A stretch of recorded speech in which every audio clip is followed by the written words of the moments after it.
Welcome to the Whose Body Is It podcast. I'm your host, Isabella Malvin.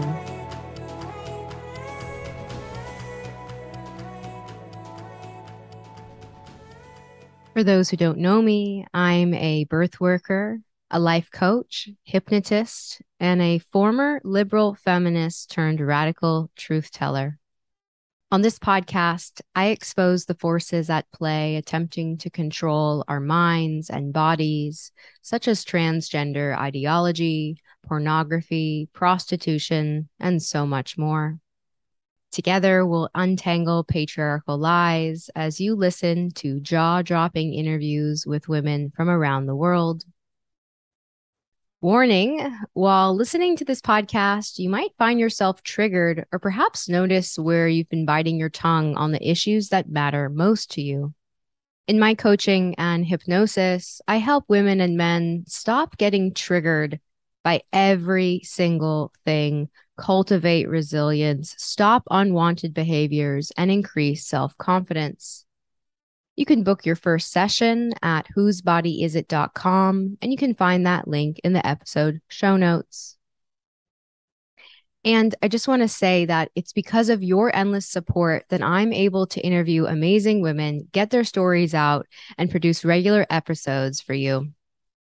So with that being said, please like, comment, and subscribe to my channel on YouTube. And if you're listening in, leave a rating and review on Apple Podcasts or Spotify.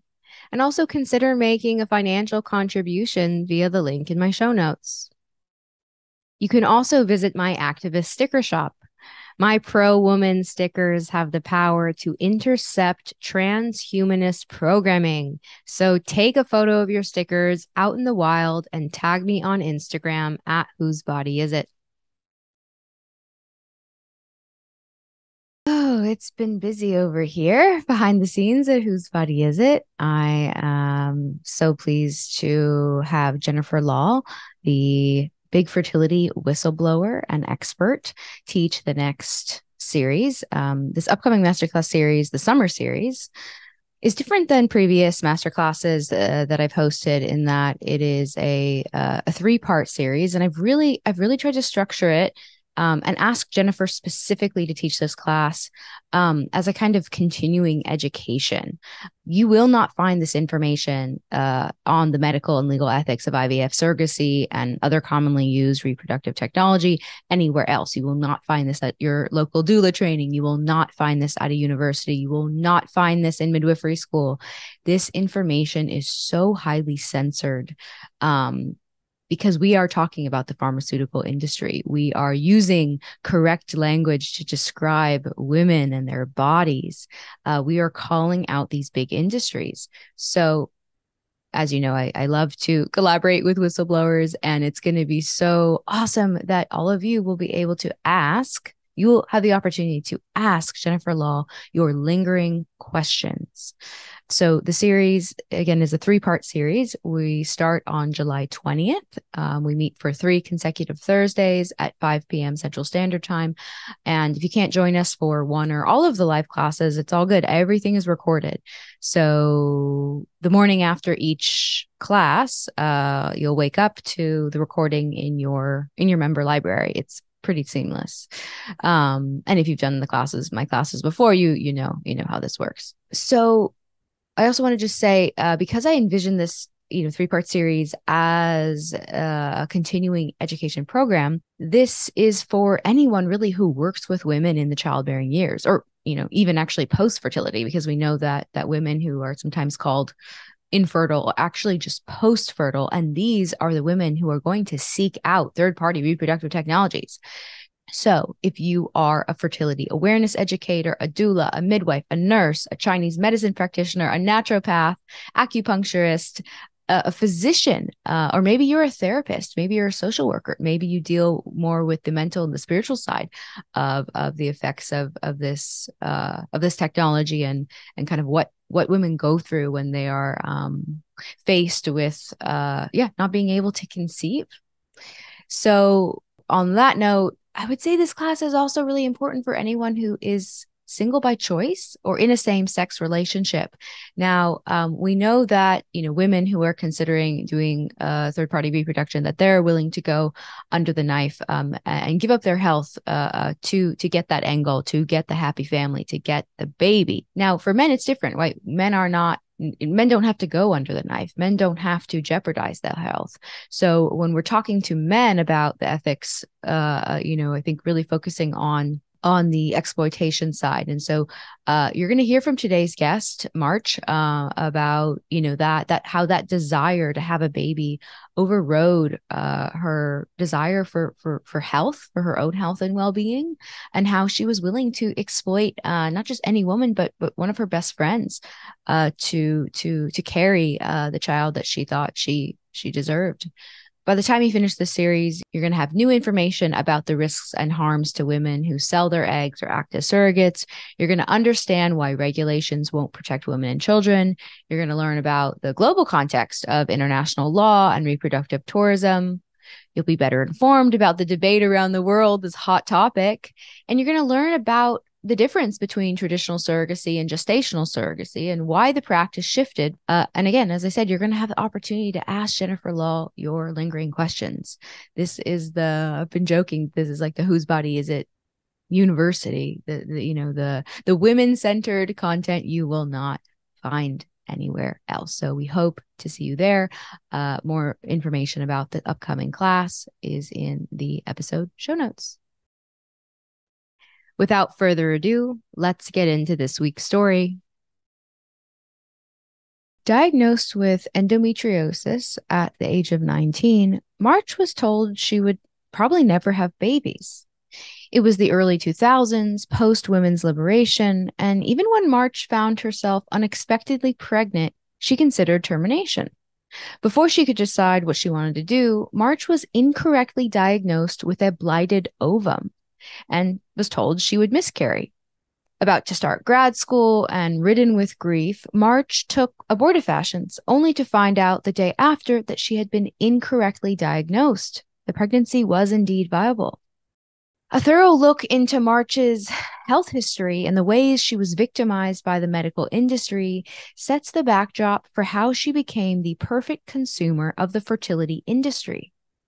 Marche details the dehumanization she experienced during the IUI and IVF process, the tens of thousands of dollars down the drain, the evisceration of love between she and her husband during this time, and how she ultimately shifted her perspective from seeing her attempt to rent her best friend's womb as camaraderie to the unjustifiable utilization and commodification of women's bodies.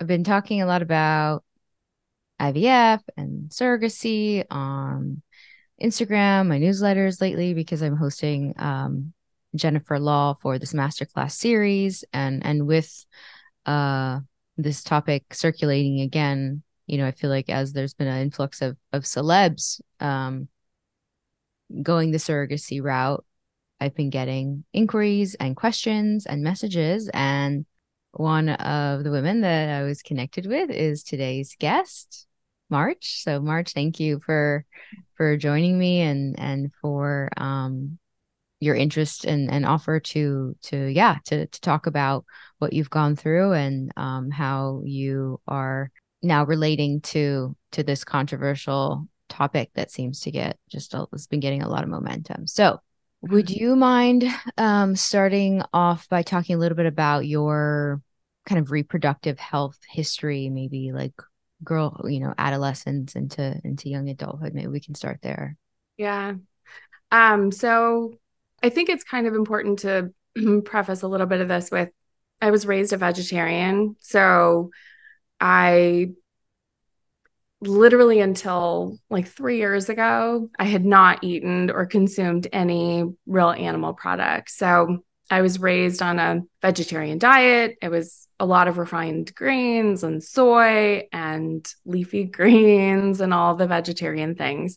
When puberty hit for me, it came in like a freight train. Like there wasn't like a slow roll to, periods and stuff. It was my first period was at a theme park on like a water ride with white shorts, and it was murder, crime scene situation. Mm-hmm. So that part for me was like, it just came in so fast at about 11. I was 11.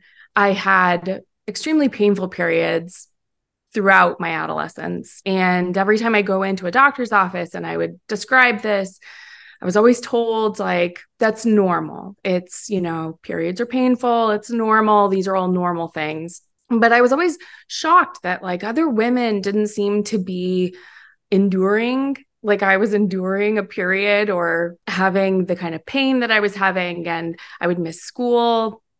I was always taking anti-inflammatories constantly just to kind of deal with the pain. Around like 16, 17, I went on birth control. And it was one of those things where like I didn't need parental consent. Like I just kind of went into my local Planned Parenthood and I was given birth control pills. I guess at that point, like I was sexually active, but it was, I was very secretive about it and trying to be safe. Like, and I had no education. There was like no information or education. It was just like, here's birth control, don't get pregnant. So kind of fast forward to college. I was realizing that I was having some issues with hormone regulation. Like I wasn't feeling great. And I was getting a little more informed. And I thought, you know what, I'm going to take this kind of into my own hands. I was in a really committed relationship. And I decided that having a diaphragm would be kind of my best solution. So we actually went to the same college. So I'm a RISD grad as well. What? So I went, yeah. Wait, what year did you graduate? '03.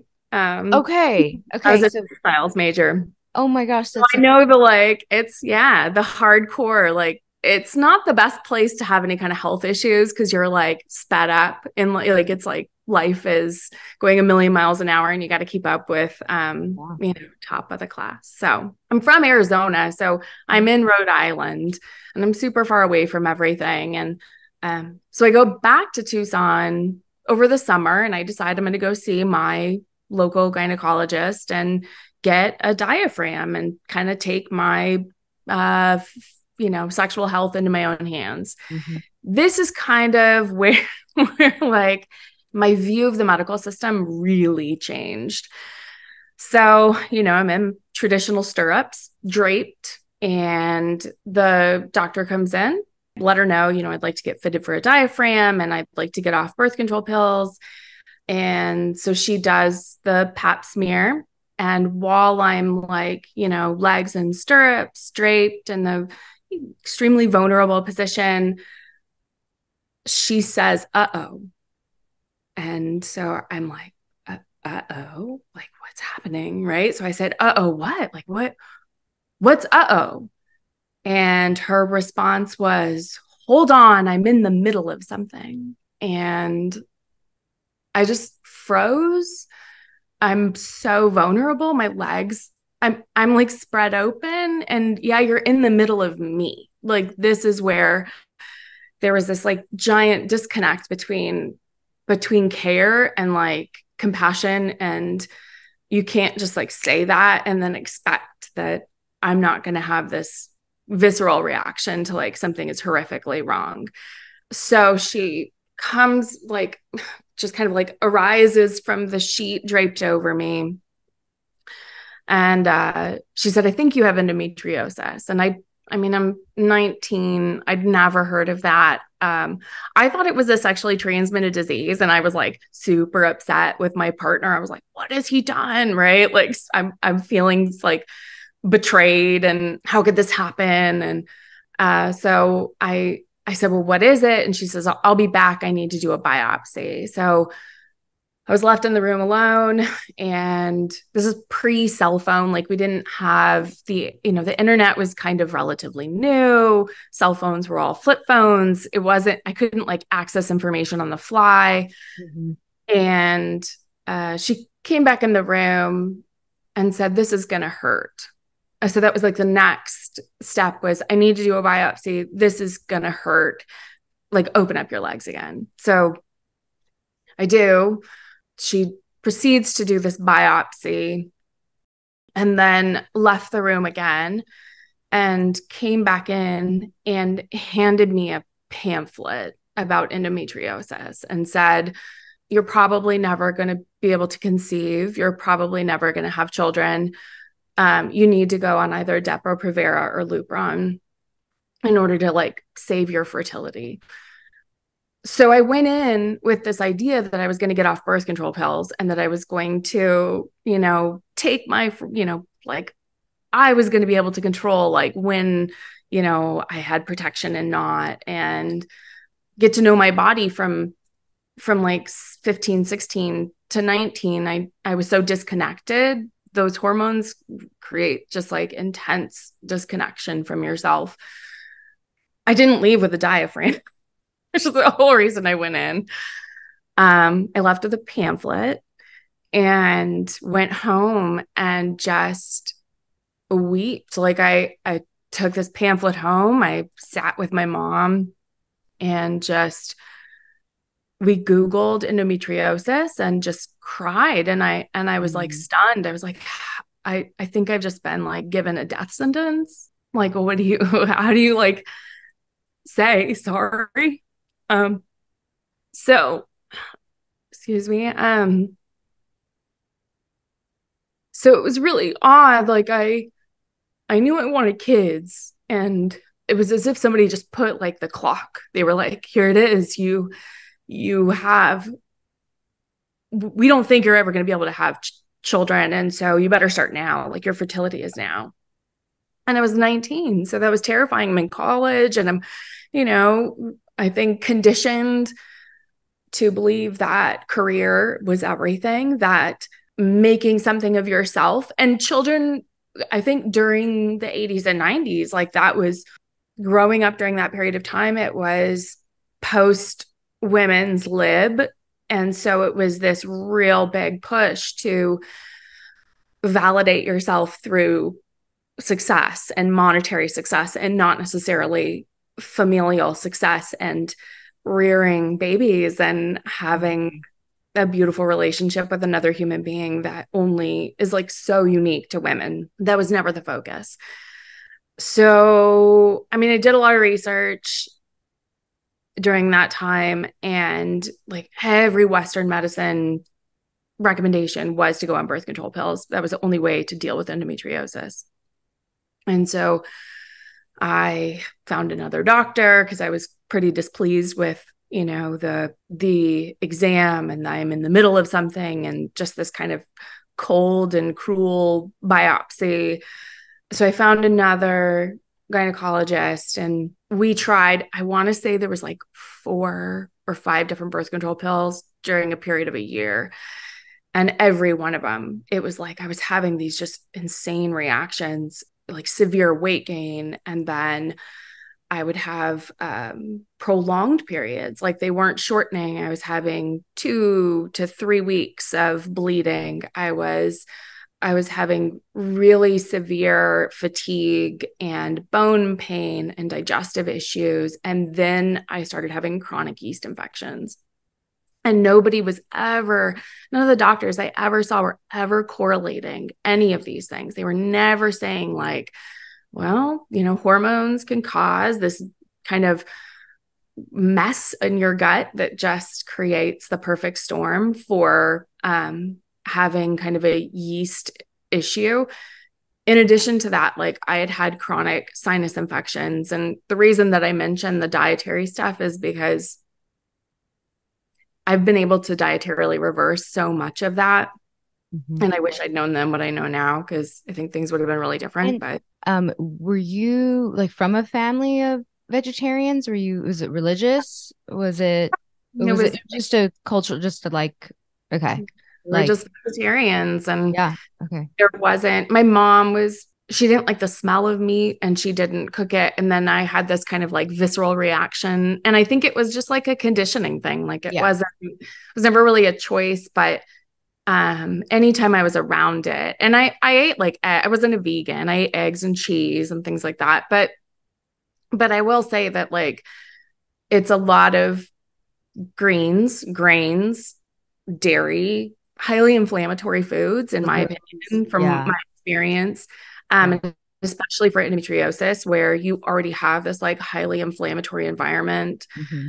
And then on top of that, like if you're eating all these refined grains and you don't understand the dietary ramifications and you have a yeast issue or a gut dysbiosis, like you're never going to get on top of it. You can't kind of climb that up. So You were saying like the doctors were just not putting, you were kind of getting, sounds like you were getting shuffled around, like, hey, maybe they gave you the pamphlet. They're like, hey, maybe right. you should like exercise more. Like nothing, like, Not no, yeah, no zero dietary information, which I find like fascinating because I think it's a cult like culturally, we're more than willing to like if somebody's like, here's a pill, take this pill, or here's a vitamin, take this vitamin. And we've gotten so far removed from the fact that like food should be your vitamin. Like food is that's the original nutrition, right? That's the original vitamin source.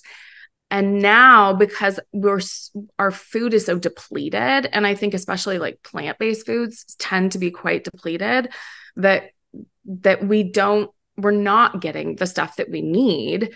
mhm. And that agenda is just being pushed even further and further, right? Like get away from red meat as much as possible, which Right. Right. is, And if you yeah, follow it all the way through, like poor diet causing reproductive health related issues, which can render some women infertile, what more evidence do you need to know that this is like an anti-life, anti-natalist, like Depop agenda? Yeah, I mean, I would say I was a victim of vegetarian propaganda. I was like a huge Alicia Silverstone fan, and like thought PETA was like the coolest thing ever, and it was totally like mine was like an eating disorder. I was like, oh, I can just like I think this vegetarian thing will help me. I'll eliminate a food group, and then that'll help me be skin. That'll help me eat less, which will then make me more easily be able to be skinny.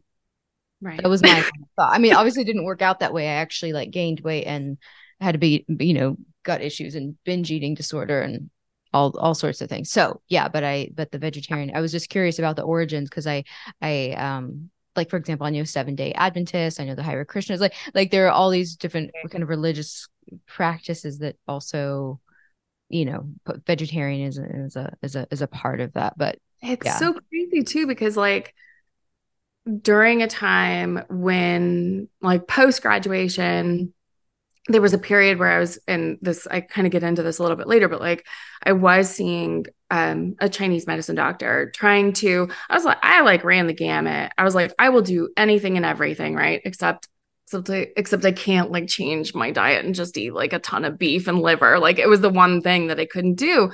But they had me drinking these like teas that had literal blood. Like it was like Mm. cow's blood in them. And I look back on that now and I'm like, the physical depletion that I had as a result of the lack of nutrients is so obvious to me. It's life is life. Life begets life. You need this life source in order to have it. I feel like vegetarians are they're getting a little bit if you're doing it for the purpose of like what we're being conditioned to believe is this plague upon the earth issue, that they're destroying the planet and the CO2 and yada yada. Like, if you're looking at it in that respect, well, like, what is going to fertilize your plants? Like, what in the world is going to do that but life? Like, you need that in order to nutrify your plant life. And Yeah. so it's a cyclical, you get into that. That's a whole other topic. But it was interesting that like they recognized so clearly my intense depletion, Mhm. vitamin, mineral, all of it. And so their solution was like essential cow blood tea, which was, Right.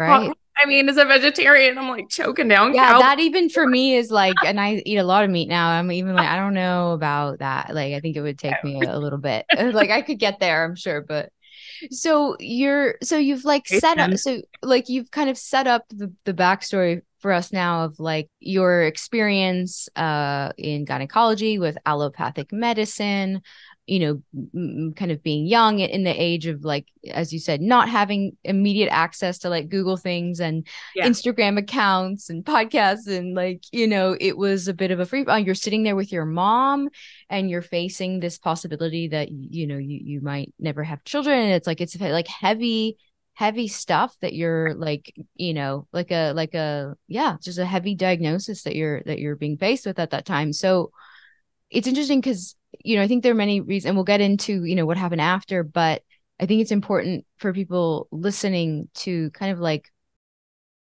I had to do this where just like you release the image of the person you think, who they are, like who seeks IVF or who seeks surrogacy. We're seeing all the celebs, and like for that, it's like very like for me, it's like, okay, well, elitist, like outsource means of production, like you've got your contracts with your brand endorsements, like you can't, you don't want to manipulate your body and kind of go through that because you don't have to, like, because there's this other option. And so it's easy to be like, those are the evil, celebs who exploit. And like, yes, and that is not like the reasons, and we'll get into, the rest of your story, but I think it's just important for everyone to understand like the backdrop and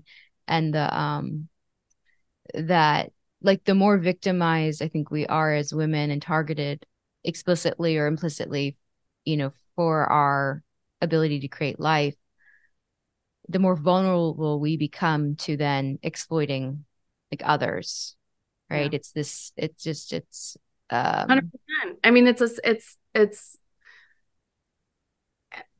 it's hard to stomach my selfishness, putting it like blatantly. Like, I mean, and I'll get into like how that occurred. And then my reflectivism on it is where I sit now. And like, and that's hard to have that conversation with people, and the defensiveness that I catch around that. I mean, I've been in the like it's hard to like admit publicly, but like I've been in the anti like vaccination circles for a very long time. I One of the reasons that like a lot of my health stuff started was as a result of damage. So, I mean, in going to RISD, I had to get a bunch. I mean, it's they don't overtly say it. It's like you need to do this, and then you think it's a requirement in order to attend, and so you go and you catch yourself up. And what I didn't say prior to all of this was that year so 2000, when I went, I had to get like I had to get caught up, right? And five five, boosters. five boosters in a day. Yeah.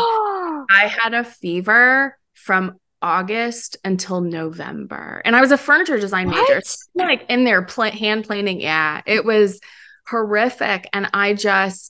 I was so sick. I was so unbelievably sick. And it was like, I couldn't put my finger on it. I'm like, what is happening to me? And there was no explanation. There was no, I mean, stress of college. Yeah, 100%. But stress of college doesn't cause a fever for 3 months, 4 months. I mean, I couldn't get out from under it. And it's hard not to connect the dots for me and say, like, it's the bucket filling up, like, of all of this toxic stuff where you get to the point and you have no more room, and the overflow is your health just collapsing. So I'll like get back on track. So I, start going on all these birth control pills. None of it. It's just, I'm in this like cycle of no information. Just go on this. Okay, try this. Oh, this isn't working. Try this. And I'm expressing my symptoms, and nobody's addressing them. Like I literally one day had to walk into the office because nobody would return my phone calls from the office. Nobody would communicate with me about what was happening with side effects. And I had to just sit down and demand to be seen because I was bleeding for 4 weeks. Like in clotting, bleeding. And everybody's just like, it's normal. This is just what happened. And I'm like, what other women do you see here? Like, I'm asking, is this happening to you? No.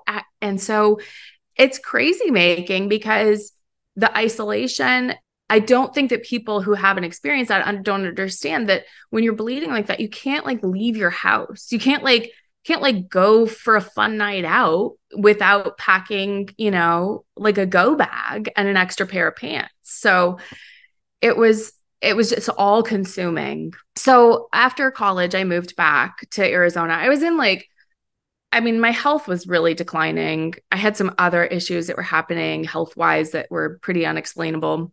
And I was kind of looking at this like degree that I had just gotten, and it was like going up in flames. I'm like, I've just spent a mountain of money, a mountain of time, and there's no way I can work in a textile mill. Like, I just can't do it. I can't do first come, last to leave. I don't have the energy. I don't have, my health is trash. So when I moved back, I started working as a substitute teacher. I started working with kids with autism. I just fell in love with like the complexity of it, and that it kind of combined my love of art and drawing and creating like social stories for kids. I like the challenge and the like complexity of teaching kids that were maybe not necessarily like everybody's cup of tea. So I went back to school to get my master's in severe multiple special education. And then in 2006, so I was supposed to be starting grad school in 2006, and I got pregnant. And it was such a shock. Like, wasn't trying, wasn't not trying. You find out you're pregnant, you're about to start grad school. Were you in a long-term relationship? Like, was this, Yeah. did you have the same like boyfriend from like Yeah. college to, okay. We've been together for a really long time.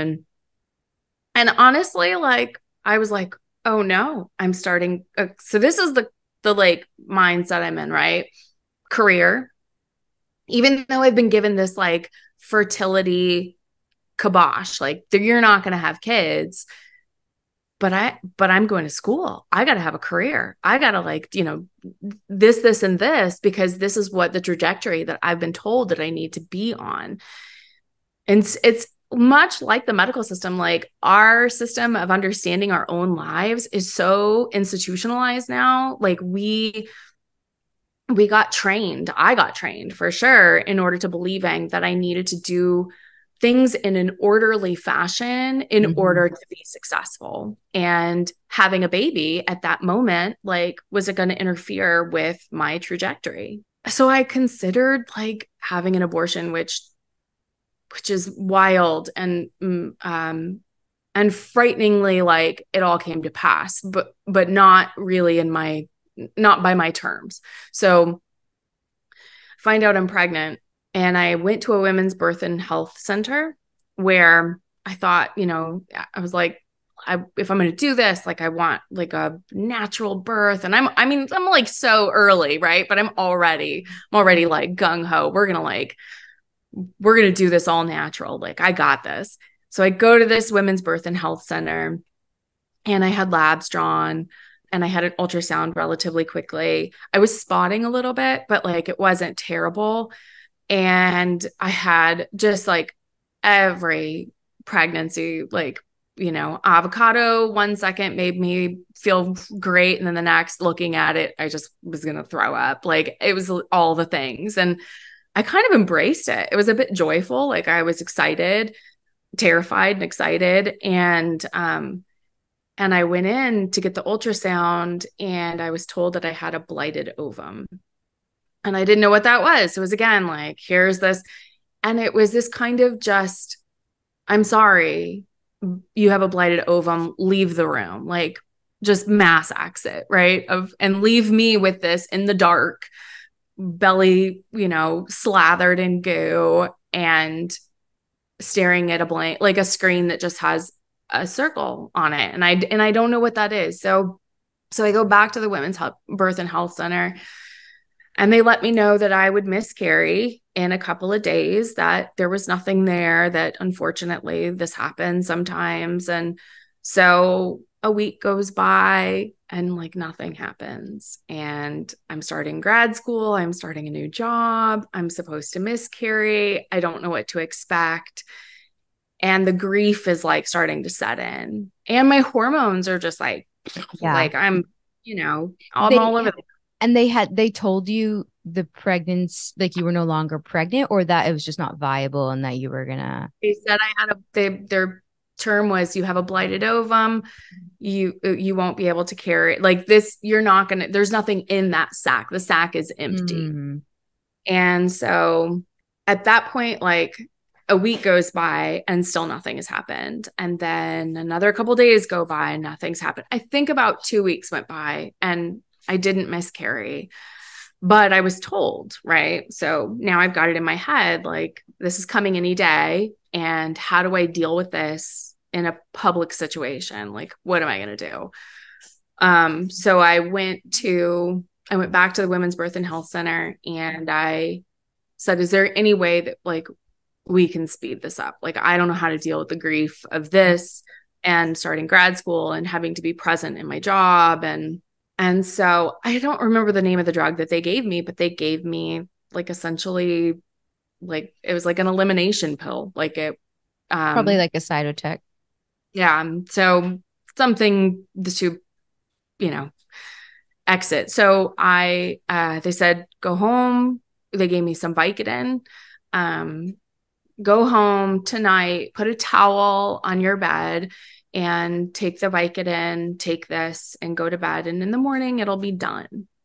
And they took blood that day as well and then sent me home. And so I followed their instructions and I had 11 hours of labor in my bathtub and past large clots of I don't know what. I was extremely nauseated, vomiting, and so 11 solid hours of contractions and labor pain.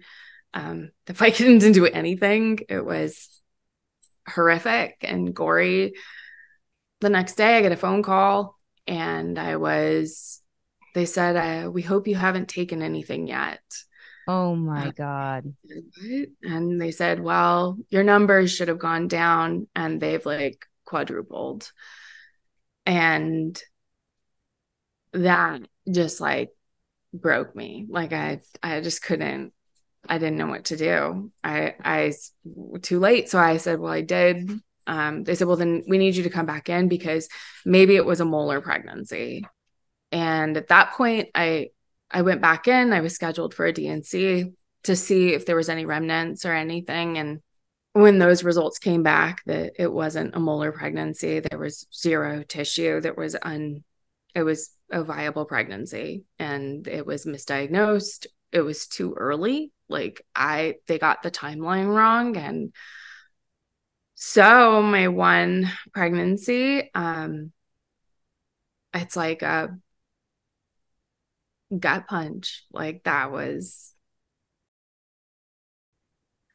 so after that, so I continue on, I finish grad school and we hadn't like not been trying. We were just like we weren't like using anything. I was like, well, if I get pregnant, then great. Like if I don't, then maybe we'll seek something. I finished grad school and I'd been teaching for a year and I was about to switch jobs. We got married in the summer in May of 2008. I remember at the time, like I was really working on getting my health back and I was running a lot. I was running like 6 miles a day and I felt really good. And I'd finally gotten over that like hump of the runners, like frustration where you get the euphoria while you run. And I was finally like starting to really like feel like my body was my body. Like I wasn't on any hormones. I wasn't taking anything. And I was kind of leveling out. And then I started to have some pretty severe abdominal pain. And I didn't know, again, like I had just had so much of my young, like puberty to mid 20s life being told that my pain was normal, that every woman goes through this. And so I'm just taking like naproxen or naproxen, like just mountains. I'm just every day I'm taking like 3 to 6 like blue pills every day, just because I just have a low pain tolerance. This is what I've been told. I get to my teaching job was starting in July. I start going to training and I remember being in a bathroom and passing out from the pain just on the floor and waking up and being like, oh man, I got to do something. Like, I got to go to the doctor. This isn't good. So, very reluctantly, and I think for good reason, I hadn't had the best experiences with practitioners up to this point. So I called the doctor that had done the DNC, and I said, I'm having some pretty severe abdominal pain. And the only way that I could describe it was, it feels like my ovaries have ruptured. And I just kept thinking, like, my ovaries ruptured, my ovaries ruptured. Like, that's all. It just kept, I had no basis other than this is where the pain's at. So I scheduled an ultrasound. The night before the ultrasound, the pain had ramped up so severely. I couldn't walk anymore. I could barely stand. So I went to the emergency room, and I waited for 6 hours. When I was finally seen, it was a male doctor. He came into the room, and I was freezing cold. I couldn't figure, like, nobody else seemed cold around me, but I was just like frigidly cold. And I said to him, like, I'm so cold. Can I get a blanket? And he said, look, you can either get seen or you can get a blanket. Which one would you like? And so I'm just like stunned, like sitting there, like shivering with the most excruciating pain I'd ever had. It was at this point, it was like radiating down my left leg, and I couldn't walk. I was just, and this whole time, right, I'm like, I have an appointment in like 3 hours across the street at a radiology clinic for an ultrasound to see what's going on. So I tell him, I'm like, look, man, like, I need an ultrasound. Like, this is what I need. I know it. His response was, first, I have to do a vaginal exam before I can do an ultrasound. And I said, look, I'm not a doctor, but like, I know you can't see my ovaries through my vagina. So I'm not okay with that. And I need an ultrasound. He essentially refused to treat. So I said, I'm going to sign myself out. Like, I have an appointment literally across the street in 3 hours. So I'm just going to go over there because that's what I need. So I did. I go across the street. He does the ultrasound and is like, he calls the hospital and is like, she needs emergency surgery. I had a hemorrhagic cyst on my left ovary, and I had a very large endometrioma on my right ovary. So went back across the street. They tried to laparoscopically remove everything, but because I was hemorrhaging, they couldn't see anymore. That was part of why I was so cold, was because I was literally bleeding out. They had to do a laparotomy, and oh God, it was crazy. Today I pulled out my like notes, and I'd never actually read through them, but in it actually talked about taking my bowels like out of my body to like see everything and then putting them back in.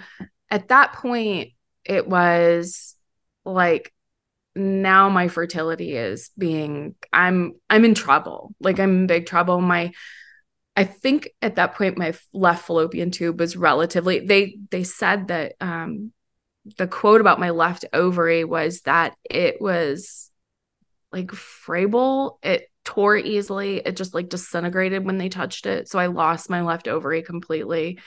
And my right ovary was bleeding, and everything was adhered to my abdominal wall, to my bladder, to my bowels, and they had to kind of like cut apart and free up all of the adhesions that were causing this gummed up mess.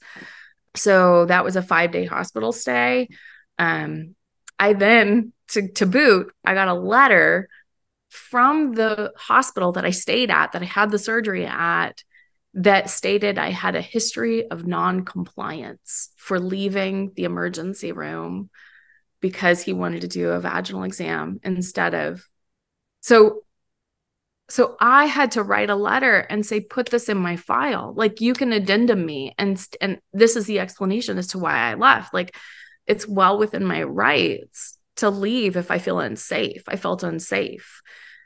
It was just like, I mean, at this point, I'm like stacking these experiences where my mistrust and my concern for Western medicine is turning to really.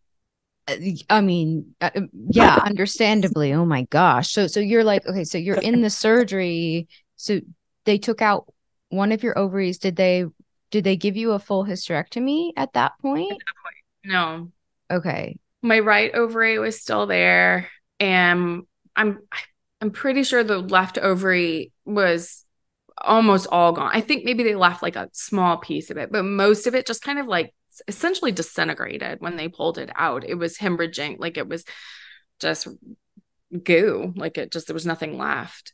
The other thing that I forgot to mention was that when I had the, and I think this is more of just like a side note, if there are women listening to this that are going through pregnancy and are Rh negative, when I had the, when I was miscarrying, they gave me the Rogam shot.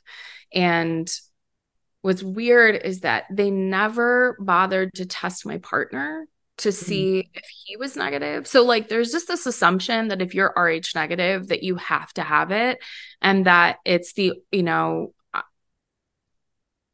and the ingredients on the Rogam shot are not amazing. Like it's, and it, there is risk of um it's a blood byproduct. So like you're essentially getting, and nobody talks to you about that. They don't say like, this is made out of other people's blood. Like, are you okay with receiving that? It's just, you won't be able to carry if you don't. Again, it's like this threat of like, if you don't do this, you won't have children because your body will reject them.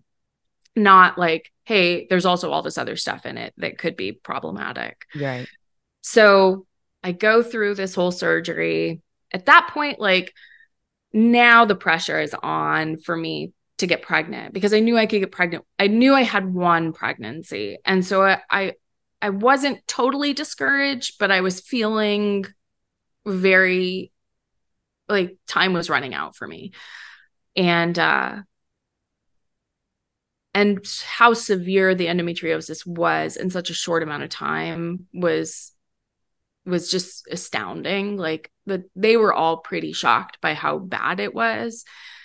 So in 2008, from about 2008 to 2009, we tried just naturally. I tracked my cycles and I was very conscientious about what I ate, minus the fact that I was still a vegetarian. But I was seeking, this is the point where I started doing Chinese medicine and trying to do acupuncture and other modalities, like anything to help me kind of get back on track, health wise, and recover, especially from this really invasive surgery.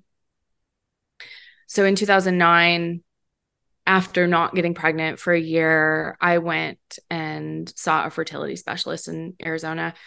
And we started with intrauterine insemination, IUIs, and Clomid.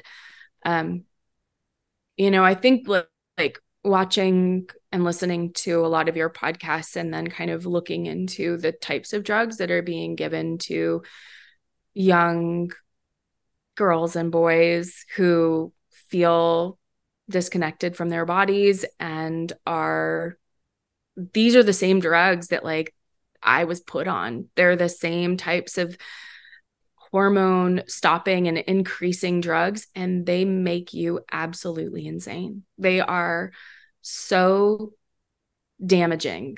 I was put on Clomid, which is horrific.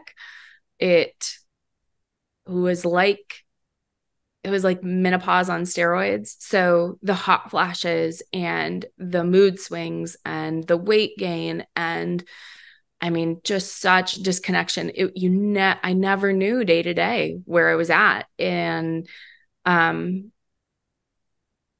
and I think that this is the point where like now looking back on all of this, my desperation to have a family, it was so intense.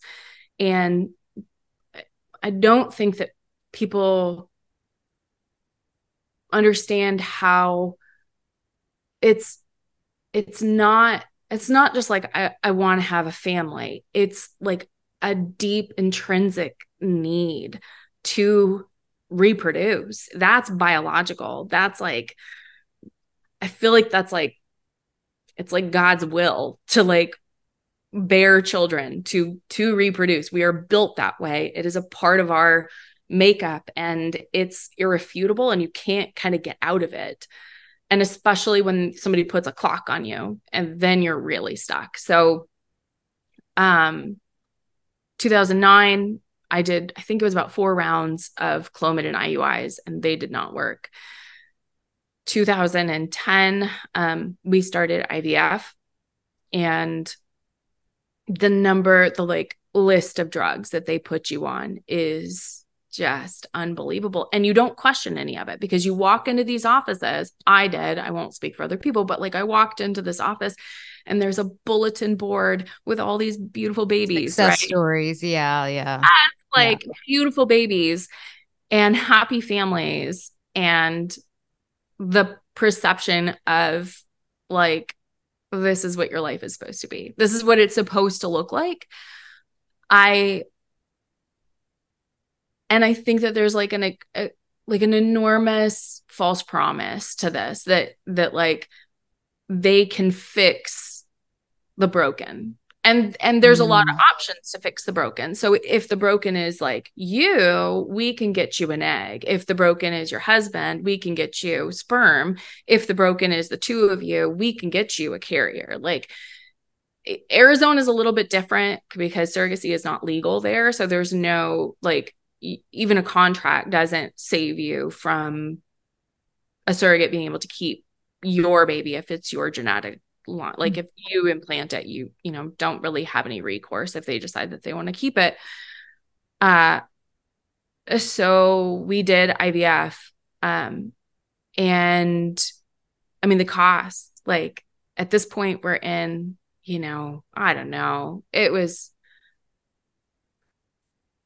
I think the IUIs each were like $5,000 a piece each time we did them. And then I want to say that once we started doing the IVF, it was around $20,000 per round of like full egg retrieval and then insemination. And how many rounds of IVF did you go through?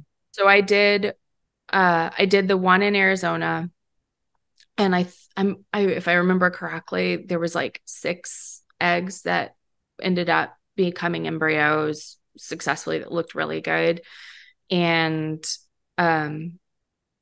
so, and I will say, like, the egg, along with like you brutalize your body during this time. So you're injecting yourself with all kinds of things that you don't really know the long-term consequences of any of it. And you stop caring because the goal is the baby, right? Like, even if you lose your health, you may have a baby at the end. And so one of the horrific procedures was egg retrieval. And I remember they gave me a paralytic.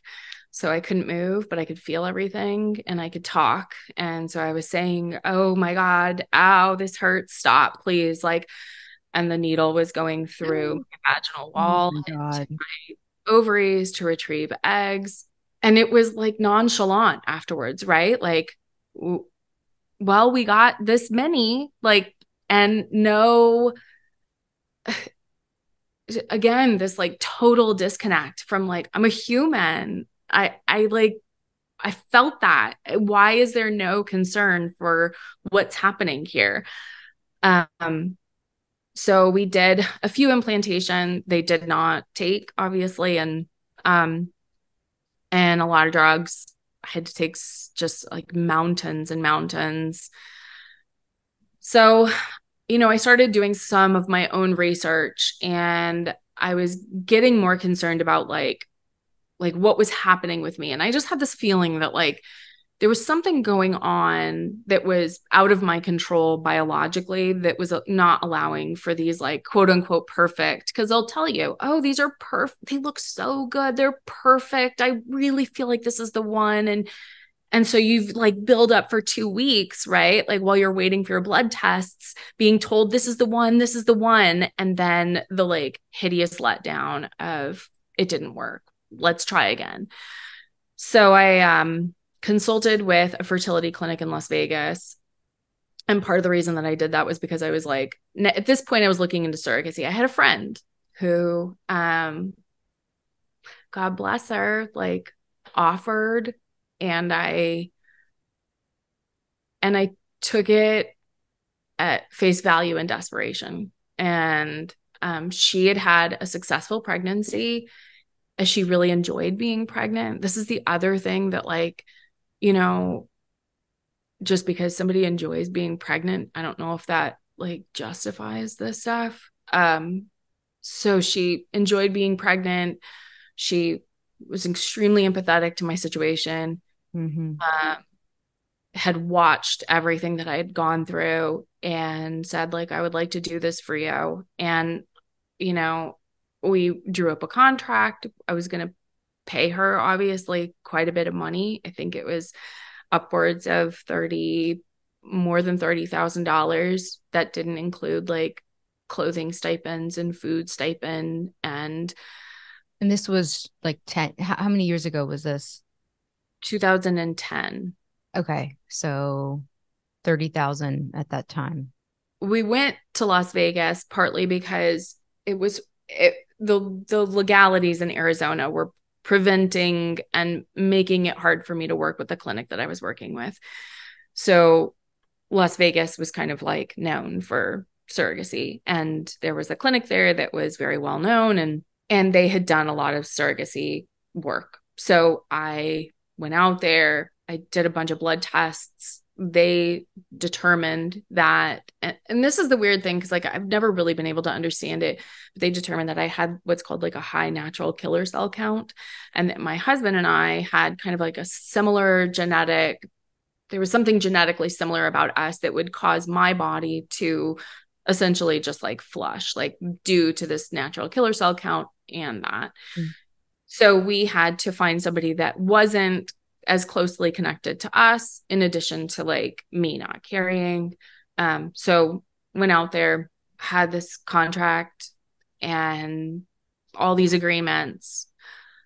When you first started talking about surrogacy, I was so offended. I have to say, like, I took it as like this like I was hurt, and it's because it's so personal. I did it. I felt like, how can you, I had the best intentions. Like, how can you call it that? How can you compare it to these things? Like, I didn't do that to another woman. She agreed. She was, my team. We did it together. I was going to pay her, right? Like, I was going to pay her. And I think that that's like this bizarre justification where, like, work for me, so I own you. And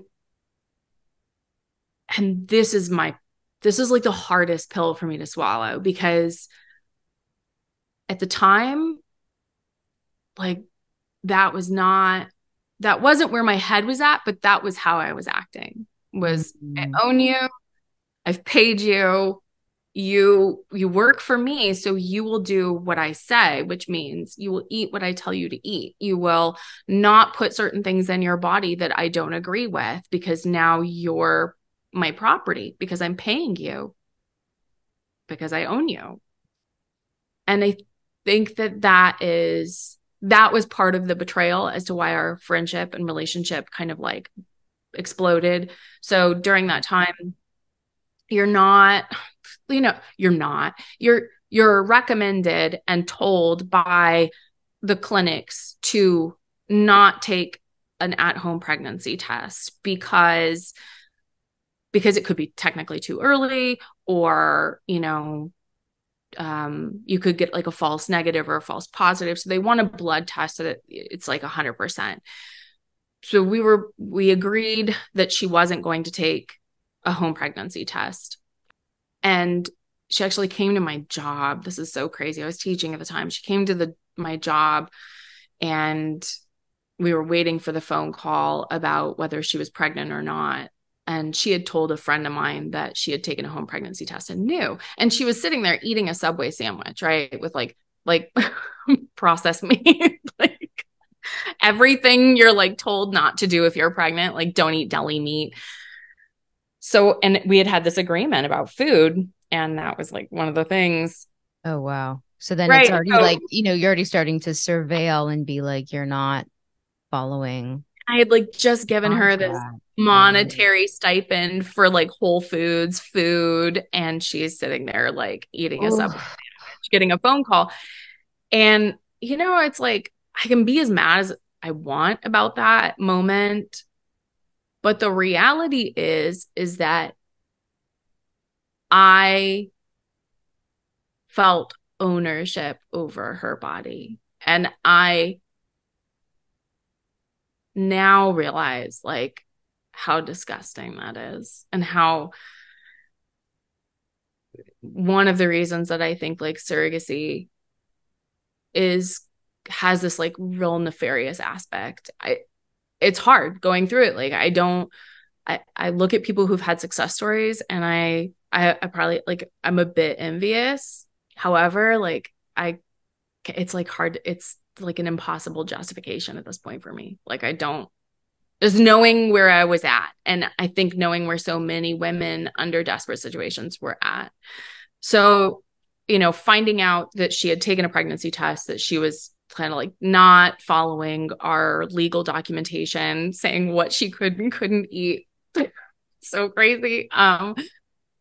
The friendship just completely exploded. And I think that like you get finances involved in any of this stuff too. It's really hard to stay friends. So we stopped being friends. I still had embryos in Las Vegas, and but so she's pregnant.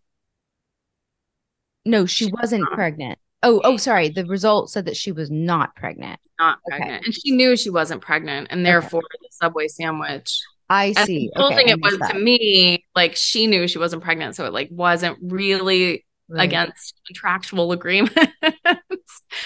But I But took it as anything she does or doesn't do now becomes, my owner. you own her. Yeah. It's like, well, It's did she gross. go in that jacuzzi last night, or like, did she have a little too much fun, or, did she go out with some, have sex with a strange guy? Like, it's just all of it, whether or not she's pregnant or not, becomes like the potential for something to be a violation. Right. And I see both sides of this, right? Like I see that like, well, you entered into a contractual agreement, but like I feel like that's the same justification as like prostitution. Like, Mhm. well, you like walked into the room and you were like ready to go. So you wanted like you were willing to do it for the money. Does that make it like morally right? No. Like it doesn't really clear up the gray area of how do you own another person? Mhm. I just don't. Yeah. I take great issue with that at this point. Um, so yeah, like, after that, I started to kind of spiral into pretty severe depression. I was just like watching financially everything slip away. I was watching my dreams of having a family slip away. I was experiencing like a disconnect from my husband. And it's like all of this stuff is so invasive. That's the other thing is, I haven't talked to a whole lot of women who've been through this, but for me, there was no way to like emotionally or physically connect with my husband during this time because it's so artificial. Like you're like encouraged not to have sex. You're encouraged to like put it in a cup and take it to the clinic and do it all in this like super synthetic, sterile environment. So all the fun and all the love just kind of like eviscerated into medicalization of my ability to bear children, um, which is like really hard to manage. Like, now, where's our relationship? We've been together for a long time, like 13 years. How do we deal with this? So then, I'm seeing like talk therapy and it's not working. It's like, it's just not cutting it. My depression's getting worse. I'm kind of like not really feeling like there's much to live for because I've now defined my entire life by my success in having a child and a family. And so I was kind of given up on my talk therapy practitioner was just like, there's really not much more I can do for you. I think that you need SSRIs. You need to be on something like Prozac. And again, out of desperation and just like exhaustion, I did, and never was any of the like, no side effects are ever explained. No, how do you get off of this? What's the long term? Should we be like checking you regularly? Should there be any other? So I had no idea that Prozac causes intense sugar cravings, and alcohol becomes, for a lot of people, like, and me included, the consumption of alcohol went through the roof, and I had a tolerance. Like, it was just like, it was like the water. And as all this is happening, I'm so numb at this point to everything that I had no idea that that these things were occurring. It had just flatlined me. So now the depression was there, but I just didn't care. It was like, I cared less that I was depressed. I cared less that I was reckless. I cared less that like things weren't working, but I was still quite depressed and still quite lost. I'm now faced with having these, potentially viable embryos sitting in Las Vegas. I'm in Arizona, and no surrogate. And I'm like, what am I? I'm not really an option. I've been told over and over, you're not an option because you're just going to eliminate them. So I speak with people in Las Vegas. I have them refer me to like one of the only women that they had at the time. And because I'm having to pay like freezing fees and monthly like housing fees, right, for all of this stuff. So my fees are ramping up, and I'm feeling this financial pressure and emotional pressure. They refer me to a woman who had, I think it was like 9 babies Via via, surrogacy. yeah, she was like a professional surrogate. And so she calls me and we have a long conversation, and she expressed that like she was willing to do it. She was a little bit older. She had preeclampsia with the last like 3 pregnancies that she had had. She was a bit overweight. She had a smoker in the house. It was just like the most undesirable platter option. I was like, how is this the only option I have? And to be fair, like I did try to find somebody else that I personally knew. Bizarrely, the 3 people that I had tested all had a similar genetic marker that my husband and I had. And so they were like, it probably won't work in them. So they were disqualified essentially from working with me. So even after things kind of blew up with your friend, you're like, I still would rather go through someone that I know. Yeah. Yeah. I mean, I can understand why, like I can understand if you're already like So succumbed to using someone else and it already feels disconnected and like out of your body, then I could see, one going to the opposite end, like someone I'm never going to see again who lives in a foreign country, or like, you know, someone I know so I can feel like this is a less disconnected, or, I mean, I can understand doing both, but okay. So you're looking at this menu with like menu of women, and you're like, uh-oh, this is this woman who's had done this 9 times, who has a smoker in the house, who's overweight. She's my best shot. I sat with it for a couple of weeks, and I remember coming to this like really intense realization that this was like, I just couldn't do it anymore. I couldn't go through it anymore. And it was like the loss after loss after loss. And I just resigned myself to loss. And the idea of paying one more person, right? Because again, I'm still in this I don't like psychotropic medication, in my opinion, makes people extremely selfish and very disconnected from other people's life experiences. And so I just didn't really it was hard for me to empathize or be present and understand that they're like, now there's 2 people, now there's 3 people involved, like my husband and then this random person and myself. And but I'm the person that feels everything, right? Like, Mm.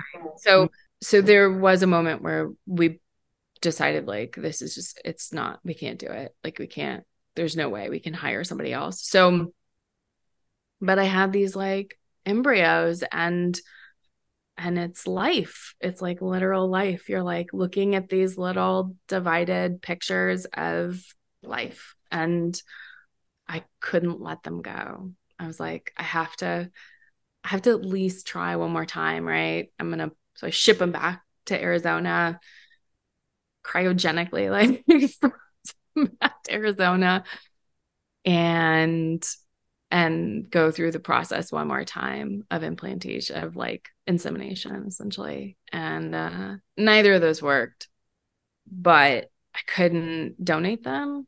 Like, the idea of them working for somebody else was so horrifying. And I couldn't put them in anybody else. And I was like, the destruction, I would rather have them destroyed in me Mm-hmm. than have the potential be of like just gone without, it's like having your dog run away versus like die. Like, you'd rather like, I just want to know. I just want the finality of it. Mm-hmm. And that was the finality of our surrogacy and fertility journey. When it came to that, we let's see, so that was 2010. We didn't like not stop trying. We just didn't, I mean, we didn't do anything, and I didn't get pregnant, but I was having to almost every 6 months. So during all of this time, in addition to all of the fertility treatment, it was about every 6 months I was having a laparoscopic procedure to Remove like, tissue. and like connect all of the adhesions and problems that I was having. And so the endometriosis just got worse and worse and worse. And it's hard not to attribute it to the amount of fertility treatment that I did. And I did it to myself, like taking massive amounts of estradiol, taking tons of, just really growing as much endometrial tissue as possible, as this happy house, right? But all over my abdomen. And so in 2013, I think it was 2013, the surgeon that I had been working with, who did most of my laparoscopic procedures to like kind of clean everything up, I finally went in and I was like, I can't live like this. Like, I'm bleeding 3 weeks out of the month. I'm in excruciating pain all the time. I would go to, at the time, like, it was kind of hard to find organic tampons. So I would go to Trader Joe's and buy like a case at a time, because they have one place that had them. And it was so exhausting. And I was like, I've given up my health for my perception of happiness, which is to have a family and children. And I've just sacrificed my health completely.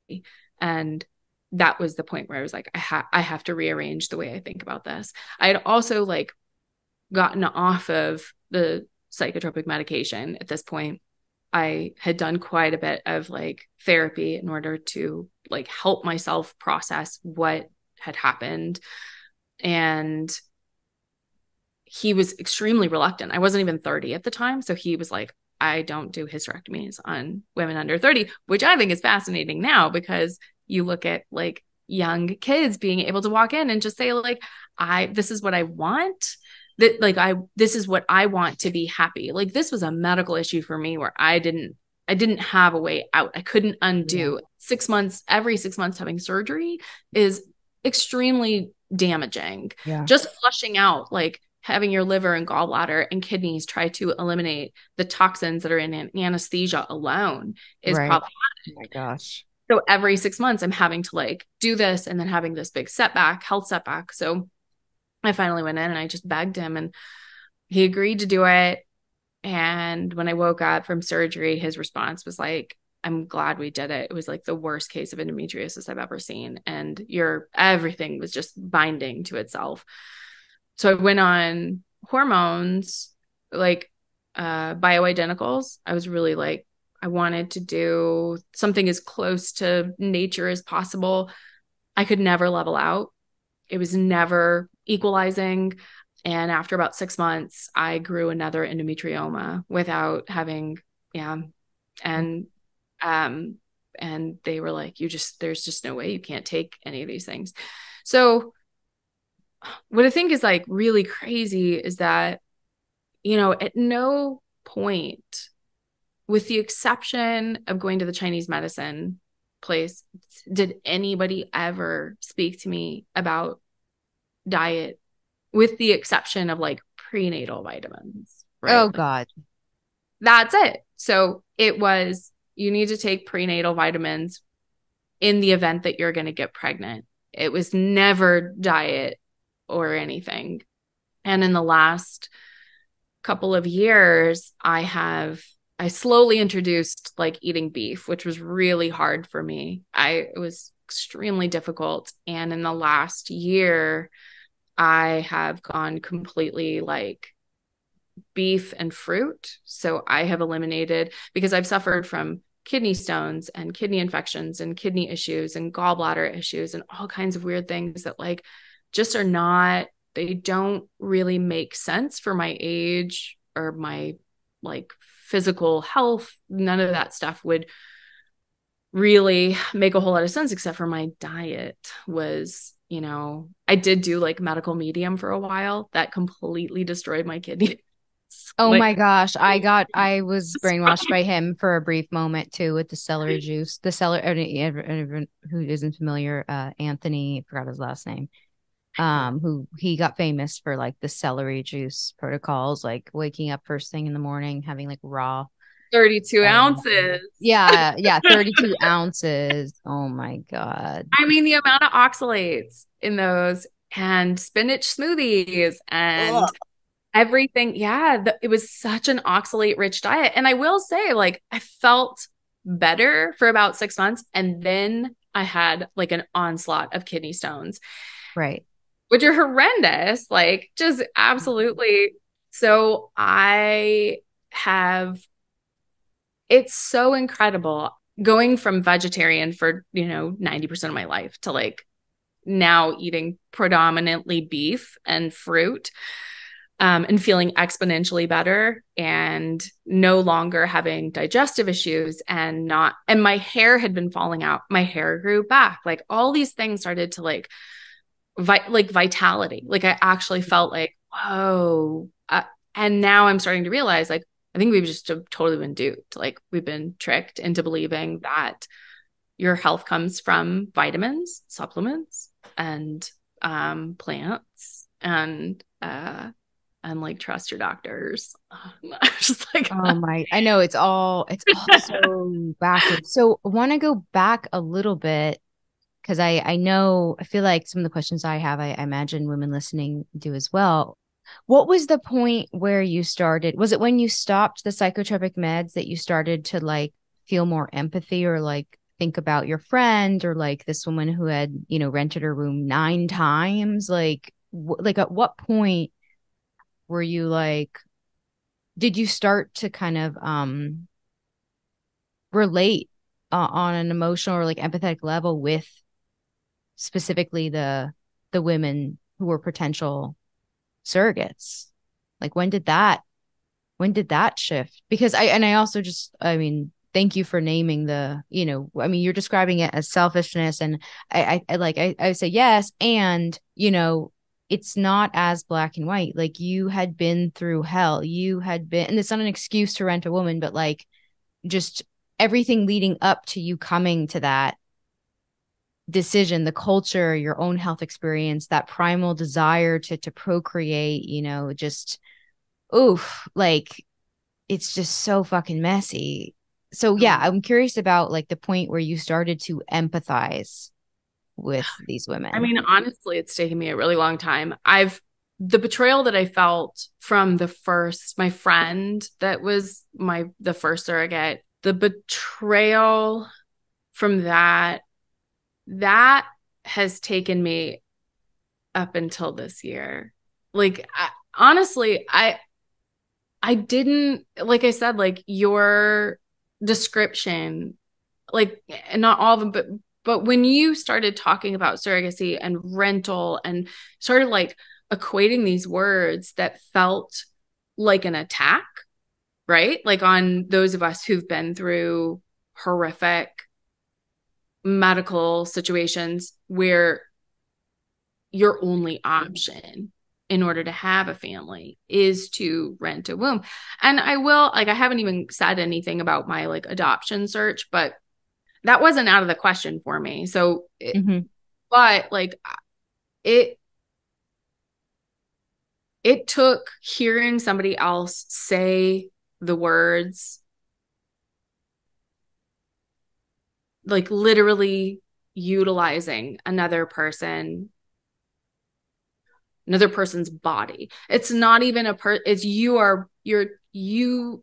it was the ownership of somebody else's body. And when I started to think about that, and I started to think about my own bodily autonomy, and I started to think about like all of my stances on medical intervention, Western medicine intervention into all of our lives, which has ramped up and amplified tenfold in the last couple of years, I realized that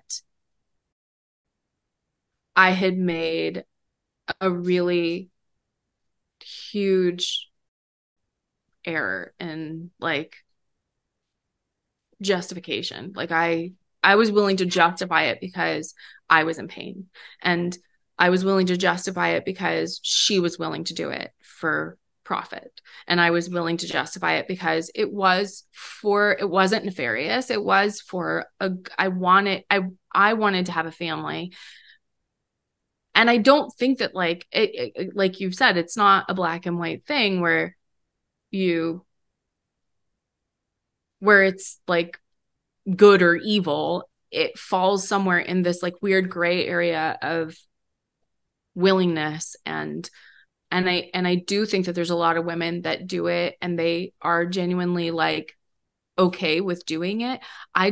For me, I'm like, I don't know how you would birth a baby and not have like all of these chemical and physiological things that happen to you after giving birth, and then the grief that you have to endure. And then I started to really think about like my own grief with loss, and then how would another woman feel with having like the baby comes out and the baby is taken. And recently I saw this video, I think it was on like Instagram, of these two men getting their little baby Charlotte, like handed to them. And the woman, where is the woman? Where is she? Where is this woman that like did all this work and carried this baby for these two men? Where is she? She doesn't matter. She doesn't exist. She was used. Her body was just that. It was just a body. And that's when I start to like conceptualize like just being a body, like what else is that? How familiar does that feel for other industries that are quite nefarious? And to me, that's when I started to really realize that like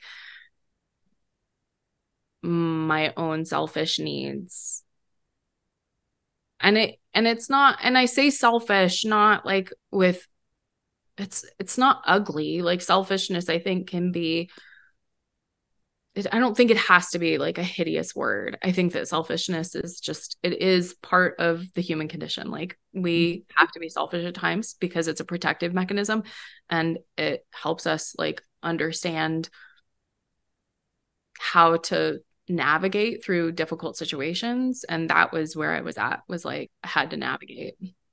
Yeah.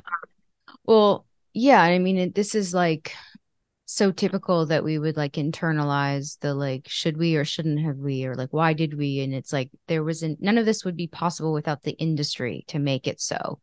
Like it's not, I don't think it's inherently wrong to consider, like we all have our, shadow thoughts of like, well, what if there was a loophole or a way, or like we could bypass this or bypass that, or get what we want faster or easier, or, avoid all the pain along the way, or, fill in the blank. But without the fertility industry to make this so, without the medical technology to make this so, this wouldn't be a crossroads that you would ever have been at. So, it's preying on your most like fundamental desire as like a human, specifically as a woman, to do what we are here to do. um, which is to literally, yeah, bring forth life. That shouldn't be controversial. Like we're literally made for it And I because think that that was where I went to the adoption. So then I was like, okay, we're not going to have our own children. All right. Like I'm stomaching it. I'm going to get through that. I went to an adoption agency that did infant adoption. And that really threw me. And that was like that put the brakes on everything. I just was like, there is no more. I was told, so I sat down with a woman and she just like kind of flat out was like $35,000, right? You may or may not get a baby because they've got like 3 days post birth to decide whether they're going to let you adopt it, even though you've like paid her entire pregnancy. Um, and then, so, working with kids with disabilities, like I was familiar with kids who had drug addiction, their parents or their mother in the womb as a result of like drug use in the womb ended up having disabilities. And I was watching all of these parents deal with such severe lifelong issues that I was like, I don't think I want to sign up for that. Especially like there's a difference, like biologically, if it's yours and it's something that like you're facing, I think there's a difference between that and adopting a child that has those issues and signing up for it and not knowing. And so I asked like how many kids are born drug addicted, and her response was about 75%. wow. And you have to pay for NICU, detox, out of pocket because they don't have health insurance when they're born. So you're paying $30,000 and then you're paying the NICU bill. And then they've got 3 days to decide. And if they decide, oops, no, never mind, like there's no recourse. There is no refund. So that to me was just like, what is happening? How does this work? And, it all comes like the more you've kind of opened up this entire like horrifying monstrosity that is this industry, and not just this industry but all of this like sexual like modification industry and this transhumanism industry and using AI in so many ways to like just kind of disconnect us from reality and ourselves and our bodies, the more I've started to realize that like, isn't it fascinating that now that this is all like becoming such a huge thing where anybody should be allowed to have a baby. Like, let's implant a uterus. Let's, give this couple who cannot conceive, this two men who one's, maybe a woman, a man and woman, that like, let's give them children. Now bills are starting to be passed in order to pay for surrogacy and fertility treatment, et cetera, et cetera. When it was just women, when it was just us, like brutalizing through this, there was nothing. There was never consideration for that. But now that men want to have children without the use of women or utilizing our bodies, now we're going to consider, now states are going to start to consider this. And it's insulting. It's like infuriating. It's such a slap. And it further like clarifies that when you do this, you are using women. You're using them. This isn't camaraderie. We're not doing this together. It's a utilization and a commodification. And that's what like irks me so much and I think that's where my empathy has started to really just like what did I do? And I owe you an apology. I can't get a hold of these people now. I don't have any. So if you're out there and you know who you are, sorry. So So you don't have any contact with your friend anymore? mm-mm. Yeah. Yeah. Oh, well, I really appreciate you so vulnerably like sharing kind of where you came from, where you started, where you're at now, the regrets, the realizations, just everything. And I know that a lot of women can certainly relate to just the history of just brutality with like how you were treated in your your battles with endometriosis and your misdiagnosed, like, unviable pregnancy. I mean, just the whole gamut, just the tragedy and and what happens like when as we've conditioned to outsource, like at no point in that process did it sound like, I'm thinking to the pregnancy specifically, was there like any kind of guidance to be like, check in, like, well, am I safe? Mm-hmm. Am I okay? You know? Um, and that's, yeah, I mean, I've, yeah, everything is working against us to be able to use ourselves as our own barometer, especially when our body, or we feel that our bodies have betrayed us previously. It's like, well, why how could I trust her again? She's already done this. She doesn't know how to do that. I've already been told I'm like kind of infertile. Now I have supposedly have this pregnancy, but who the hell knows?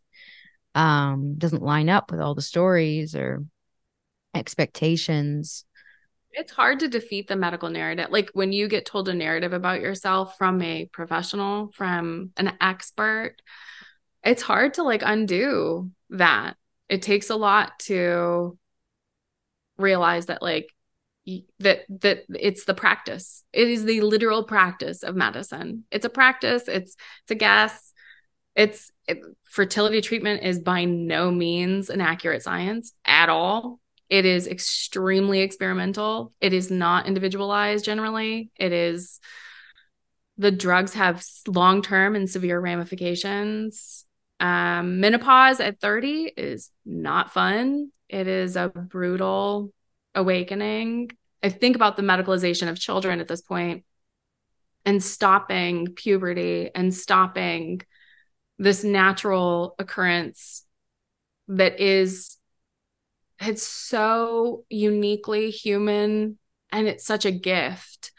And when it's taken away at such a young age, you don't realize like all of your sexual desires are tied to your hormones. And if you have no hormones, or if you've been put on a puberty blocker, if you've been put on these things, SSRIs will do it to you too. It just eviscerates them. It's like they're gone. Everything leaves you and you have to relearn who you are. And we're just now culturally like we're willing to do this to children. We're willing to like steal their uniquely God-given makeup for the like purpose of affirming a psychological issue.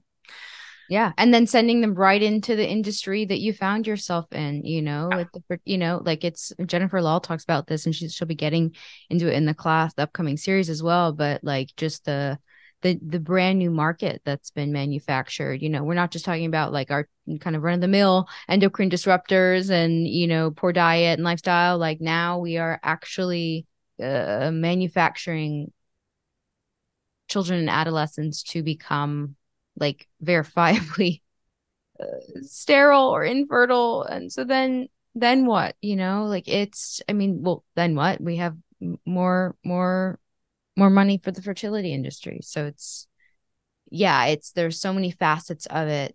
And this is a multi-generational issue. The children that are conceived via IVF, through surrogacy, it's not the same. It'll never be the same. We're going to be getting into some of the health risks for the the products of these fertility treatments, and also the youngest IVF people are like mid 40s, so to say it's safe, we don't even know their lifespan. You don't even know because they're not more than 45 years old. No, it's such new. It's definitely new technology in our lifetime, but it is touted as being like the standard of care. And it's the same as what we're doing like now, this justification of medicalizing kids, like that it's fine. You just like put it on pause. And Yeah. I'm just bored. I don't think that like if any one of these doctors was ever like, I just feel like take your own medicine, man. Like take Let's try it Right. on you for like, let's see how you feel after a year of stopping your hormones. Let's just give it a try. If it's so benign, if it's such a easy thing to reverse, let's prove it on all Yeah. these adults.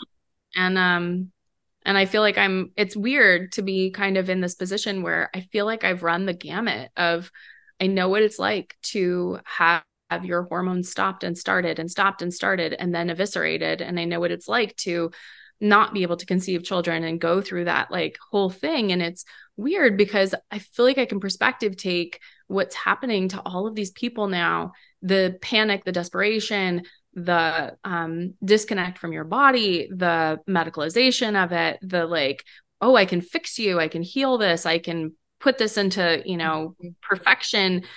And then like your pocketbook is empty and you have no baby. Like it's a wild thing to watch on this side, but I so appreciate what you have come out and said on so much of this. Leah's podcast with you was like a heavy hitter for me.